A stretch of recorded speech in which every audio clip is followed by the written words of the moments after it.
The average diesel truck buyer in 2026 will spend more on one repair than most Americans save in 3 years, and dealerships aren't required to warn them. Frustrated diesel trucks are supposed to be the reliable choice, the one that outlasts everything else on the lot. And yet one specific part, hidden identically inside trucks from 3 different manufacturers, is responsible for more total loss repair bills than any other single component on the road today. Size. Consider an owner-operator in eastern Ohio who bought his diesel new, made every payment on time, changed the oil early, and still ended up staring at a $10,500 invoice before the truck hit 62,000 miles. By the end of this video, you'll understand exactly which 10 trucks are producing that regret in 2026, why it isn't random bad luck, and how to make sure it never happens to you. That fuel line trace isn't decoration. It's the first clue to what's actually failing. Roughly 4 million diesel pickups are currently registered for personal and commercial use across the United States. A meaningful share of them, by some dealer estimates, 1 in 10 DAO, will experience a single catastrophic failure event before 100,000 miles. B-roll note. Wide shot. Rows of used diesel trucks at auction. That owner-operator in eastern Ohio didn't buy a base model on a whim.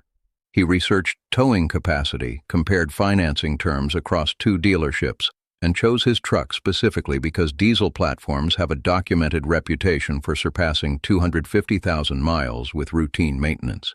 He was doing everything right. B-roll note. Interior shot. Dashboard odometer. At 62,000 miles, his truck lost oil pressure on the highway, a tow bill, a diagnostic, and then the number that changes everything, metal shavings in the fuel filter, evidence that a single internal pump component had begun shedding debris into a fuel system that costs thousands to simply clean, let alone replace. Here is the villain system, and it isn't a brand, it's a part number. Starting in the early 2010s, federal emission standards forced diesel engineers to push fuel pressure past 29,000 pounds per square inch to burn cleaner. Bosch supplied the pump that made that pressure possible, the CP4, to Ford, to General Motors, and to Ram simultaneously across 3 separate truck lineups. It was designed around European fuel standards with different lubricity than the diesel sold at most American pumps. That mismatch is the mechanism. Not one bad factory, not one bad engineer, one shared design decision, installed under 3 different badges. But this is only the surface layer, 3 different brands, 1 part number. That detail is going to matter more than you think. Start at the beginning. In 2010, the EPA finalized emissions limits that no diesel engine on the market could meet without a fundamental redesign of the fuel injection system. B-roll note. Archival-style graphic, EPA regulation timeline. Manufacturers needed a pump capable of higher pressure, tighter tolerances, lower emissions. Bosch had one ready. It was already running in European diesel passenger cars where ultra-low sulfur fuel had been standard for years. American diesel, different chemistry, less lubrication. 3 words. Pause. Ford installed it in the 6.7-liter Power Stroke starting in 2011. B-roll note. Ford Super Duty badge close-up. General Motors installed the same pump family in the Duramax LML the same year. B-roll note. Duramax badge close-up. Ram followed in 2014 with the EcoDiesel V6. B-roll note. Ram badge close-up. 3 competitors, 3 marketing departments, 1 shared point of failure sitting under the hood of every one of them. Owners didn't know this. Dealerships rarely volunteered it. And the failure mode is what makes it so expensive. When the CP4 pump wears internally, it doesn't just stop working. It releases microscopic metal particles directly into the high-pressure fuel system. Those particles travel through the rail, into the injectors, and through every fuel line downstream. 1 failed pump, 8 ruined injectors, a contaminated tank. By the time a mechanic finishes the diagnostic, the bill isn't for a pump, it's for an entire fuel system. and a lawsuit filed against General Motors over Silverado and Sierra HD trucks alleges the company knew about the failure pattern and didn't fully disclose it to buyers. But here's what most people get wrong. Most buyers assume the safest move is picking the reliable brand, Cummins over Powerstroke, Duramax over EcoDiesel. The data says otherwise. The failure isn't brand-specific, it's design-specific, and it shows up differently at different price points across every major nameplate. Here is the countdown, ranked by financial regret. B-roll note, on-screen ranked list graphic, numbers counting down. Number 10, the Nissan Titan XD with the 5.0-liter Cummins VIF8, sold 2016 to 2019. Owners reported stalling and acceleration failures serious enough that federal regulators opened an investigation.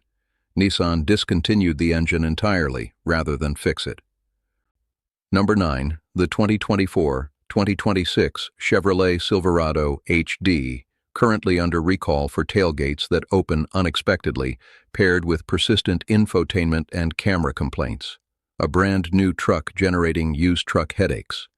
Number 8, the Duramax LML 2011 to 2016.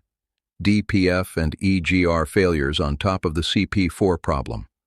A repair bill here commonly runs $8,000 to $12,000. That's more than the average American's entire annual take-home pay after taxes.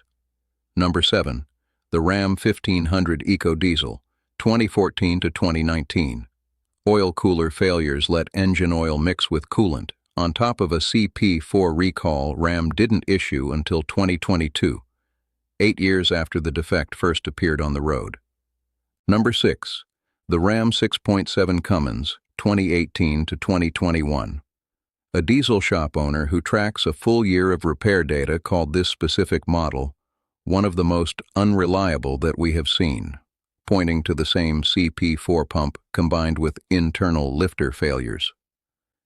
Number 5, the Ford 6.7 Powerstroke, 2011 to 2014. The first generation to carry the CP4 and the generation with the least amount of preventative knowledge available to owners at the time. Number 4, the 2020-2022 Chevrolet Silverado and Sierra 2500/3500 HD diesel.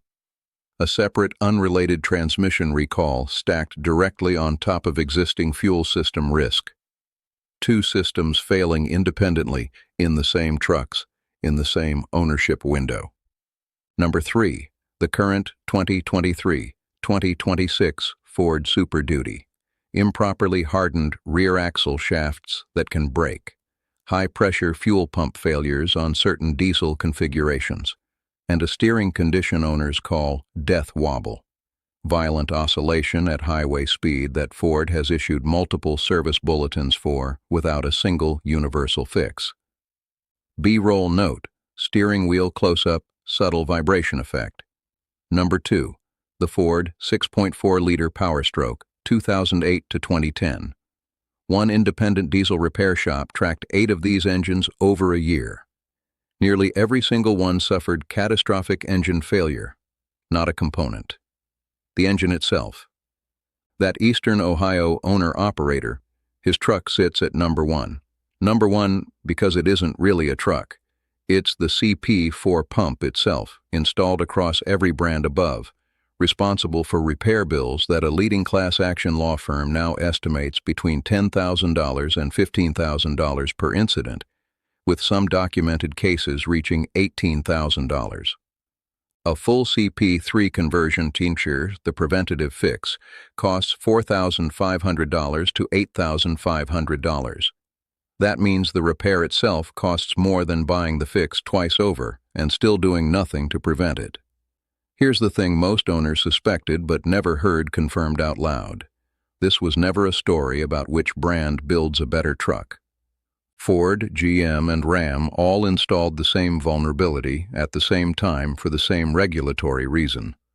Loyalty to a badge never protected a single owner from this specific failure. What most people don't realize is that the fix already exists, and it's been available since before most of these failures happened.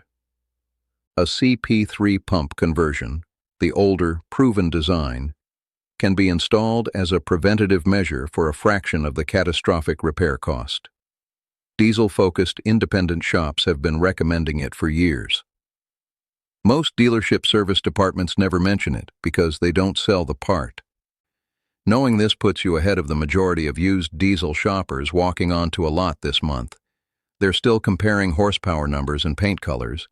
You now know to ask for maintenance records on the fuel pump specifically, to check the model year against the CP4 installation window, and to price a CP3 conversion before you ever sign paperwork.